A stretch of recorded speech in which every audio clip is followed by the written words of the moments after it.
Hello, আমি Atrei from Atrei's cuisine. আজকে একটা খুব দারুণ ইজি রেসিপি দেখাচ্ছি। এটা সবজি খেতে সবসময় ভালো লাগে না, তো এটা ডাল দিয়ে লাউ। তো ছোলার ডাল আর লাউটাকে একটু ডুমো ডুমো করে কেটে নিয়ে, ছোলার ডালটা একটু পরিমাণ কম হবে, লাউটা একটু পরিমাণে বেশি হবে। এটা একসঙ্গে প্রেসারে সেদ্ধ করে নিলাম। সেদ্ধ করে নিয়ে এরপরেতে কী করব, তেলেতে ফোড়ন দিয়ে দেবো, জিরে, ধনে আর মেথি ফোড়ন দিয়ে, আর এরপরেতে একটুখানি নেড়ে চেড়ে নিয়ে যেই সুগন্ধি বেরোবে তখন একটু কাঁচা লঙ্কা চিড়ে দিয়ে দেবো, আর টমেটো দিয়ে দেবো।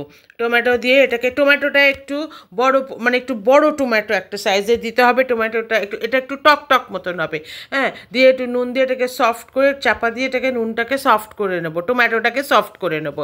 সফট করে নিয়ে এটার এরপর ভালো করে নেড়ে চেড়ে নিয়ে এটাতে কি করব, এরপরেতে চাপা দিয়ে রাখবো। তারপরেতে চাপা খুলে তারপরেতে আস্তে আস্তে এই ডালটা আর লাউটা দিয়ে দেবো। ডালটা লাউটা দিয়ে ভালো করে মিক্স করে নেব। মিক্স করে নিয়ে এরপরেতে জল দিয়ে দেবো। আর এটাতে একটু ধনে গুঁড়ো, জিরে গুঁড়ো, হলুদ গুঁড়ো আর লঙ্কা গুঁড়ো, লঙ্কাটা অল্প পরিমাণে দেবো কারণ কাঁচা লঙ্কার ঝালটা এটা বেশি থাকবে। এটাতে দিয়ে দেবো। দিয়ে এটা কিন্তু জলটা এমন জল দেবো যাতে এটা মানে মাখা মাখা টাইপের হয়, খুব একটা যে ডাল মানে পাতলা হবে না, হ্যাঁ। তো এটা দিয়ে নেড়ে চেড়ে নিয়ে এরপরেতে জল দিয়ে দেবো। তো আমি আত্রেই ফ্রম আত্রেইস কিউজিন। আমার রেসিপি ভালো লাগলে প্লিজ লাইক, শেয়ার অ্যান্ড নতুন ভিউয়ার্সরা প্লিজ সাবস্ক্রাইব।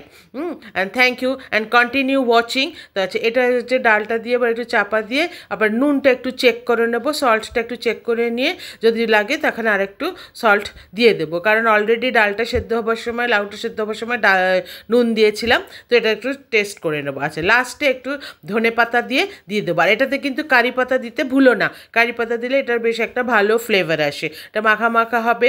এই যে হয়ে গেছে রেডি আমার ছোলার ডাল দিয়ে লাউ। Enjoy and thank you for watching.